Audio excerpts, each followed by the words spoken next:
Hello दोस्तों, आप सभी का स्वागत है मेरे चैनल पे। तो आज मैं आप लोगों को सिखाऊंगा कि कैसे आप किसी भी एम्पलीफायर का वॉटेज नाप सकते हो, आप उसका असली पावर पता कर सकते हो।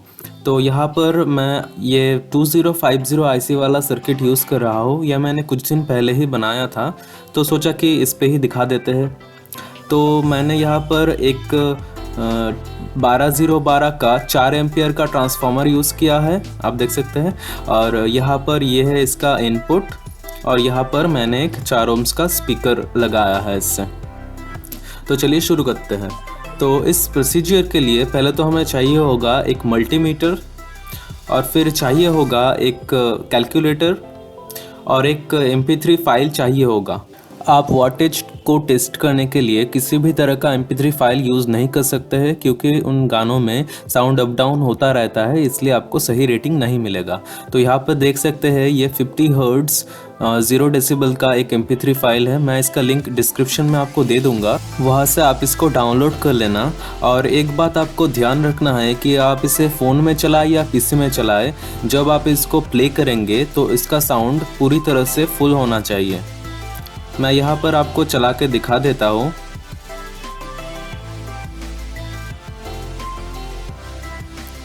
यहाँ पर जो प्लेयर से मैं ऑन कर रहा हूँ वहाँ से इसका फुल होना चाहिए वॉल्यूम, और सिस्टम से भी आप देख सकते हैं नीचे ट्रे से, यहाँ से भी आपको साउंड फुल कर देना है। और अगर आप फ़ोन में चला रहे हैं तो वहाँ से भी इसको फुल साउंड में चलाना पड़ेगा।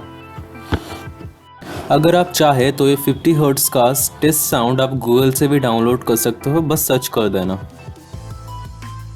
तो चलिए टेस्ट को शुरू करते हैं। तो यहाँ पर सारे वर्ड्स कनेक्टेड हैं। अब मल्टीमीटर से रेटिंग लेने की बारी है, तो पहले से ऑन कर लेते हैं। तो मैंने इसे ऑन कर दिया है। मैंने स्पीकर के नीचे स्पॉन्ज दे रखा है, क्योंकि ये बहुत ज़्यादा वाइब्रेट होने वाला है। तो मल्टीमीटर में अब आपको क्या करना पड़ेगा कि मल्टीमीटर का जो डायल है उसको आपको AC में 200 में सेट कर देना पड़ेगा। अब देख सकते हैं AC 200। तो अब चलिए वो 50 हर्ट्ज़ वाला जो साउंड है उसको प्ले करते हैं।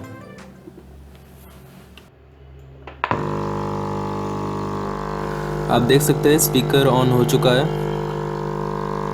तो अब हमें क्या करना है कि इन दोनों प्रॉप्स को स्पीकर के प्लस और माइनस में आपको कनेक्ट करना होगा। कनेक्ट करने के बाद आपको जो हाईएस्ट रेटिंग मिलेगा उसको आपको याद रखना है। जैसे कि हमें यहाँ पर 12.9 मिला है हाईएस्ट।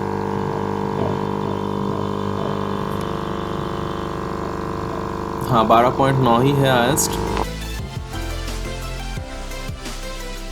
तो अब हमें पता करना पड़ेगा कि ये स्पीकर कितने ओम्स का है। तो उसके लिए पहले स्पीकर को एम्पलीफायर से डिस्कनेक्ट कर लीजिए, और फिर मल्टीमीटर को रेजिस्टेंस में 200 ओम्स पर सेट कर दीजिए। अब देख सकते हैं जहाँ पर ये ओम्स का साइन है, 200 ओम्स पर सेट कर दीजिए।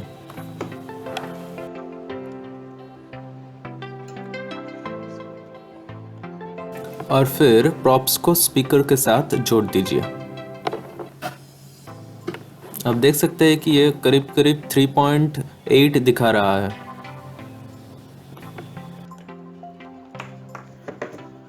तो अब हमें चाहिए होगा कैलकुलेटर। तो यहाँ पर पहले तो हम 12.9 लिखेंगे, क्योंकि पहले ये हमें मिला था, और इसको मल्टीप्लाई करेंगे 12.9 से, फिर से वही से, और फिर जो निकलेगा इसको हमें डिवाइड करना पड़ेगा उस स्पीकर के रेजिस्टेंस के साथ। यहाँ पर यह 3.8। तो इसको डिवाइड करने के बाद हमें मिल रहा है 43.79 समथिंग। तो फिर इस स्पीकर से हमें मिल रहा है 43 वॉट। तो इतना ही आसान है दोस्तों, आप आराम से कर सकते हो। आप किसी भी एम्पलीफायर का वॉटेज निकाल सकते हो। मैं इस सर्किट को एक 8 ओम्स के स्पीकर्स के साथ जोड़कर भी आपको दिखा देता हूँ कि कैसा वॉट मिलता है। तो मेरा स्पीकर नीचे बॉक्स के साथ कनेक्टेड है, इसलिए मैं उसे ऊपर नहीं ला सकता टेबल पर, तो मैं वो ऐसे ही काम चलाता हूँ। तो ये पहले एम्पलीफायर के साथ जोड़ लेते हैं। उससे पहले मैं इसका रेजिस्टेंस नाप कर आपको दिखा देता हूँ।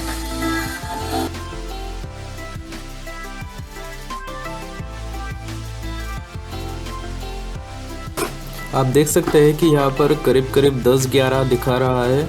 ये इसलिए दिखा रहा है क्योंकि ये जो तार है ये बहुत लंबा है और इस तार के रेजिस्टेंस को भी जोड़ दिया गया है स्पीकर के साथ, इसलिए टोटल हमें दिख रहा है 10 ओम्स। तो चलिए इसको जोड़ देते हैं एम्पलीफायर के साथ।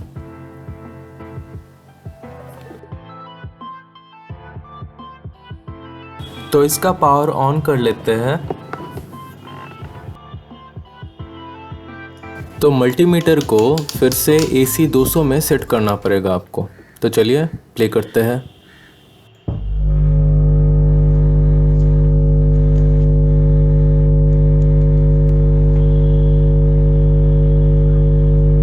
तो यहाँ पर हमें 13.6 मैक्सिमम मिल रहा है।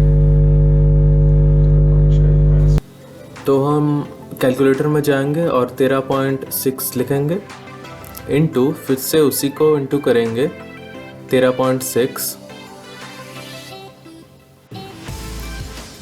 तो इन दोनों को मल्टीप्लाई करने के बाद जो निकलेगा इसको हम डिवाइड करेंगे स्पीकर के रेजिस्टेंस के साथ। यहाँ पर हमारा रेजिस्टेंस निकला था 10, तो हम 10 से इसको डिवाइड करेंगे। तो यहाँ पर हमें मिल रहा है 18 वाट, साढ़े 18 वाट के करीब मिल रहा है। तो इसी तरह से आप अलग अलग लोड पर एम्पलीफायर का वाटेज पता कर सकते हैं। So thank you guys for watching my video. और अगर आपका कोई सवाल है तो आप नीचे कमेंट कर सकते हो, और अगर आपको मेरा वीडियो अच्छा लगता है तो लाइक करें और ज़रूर सब्सक्राइब करें।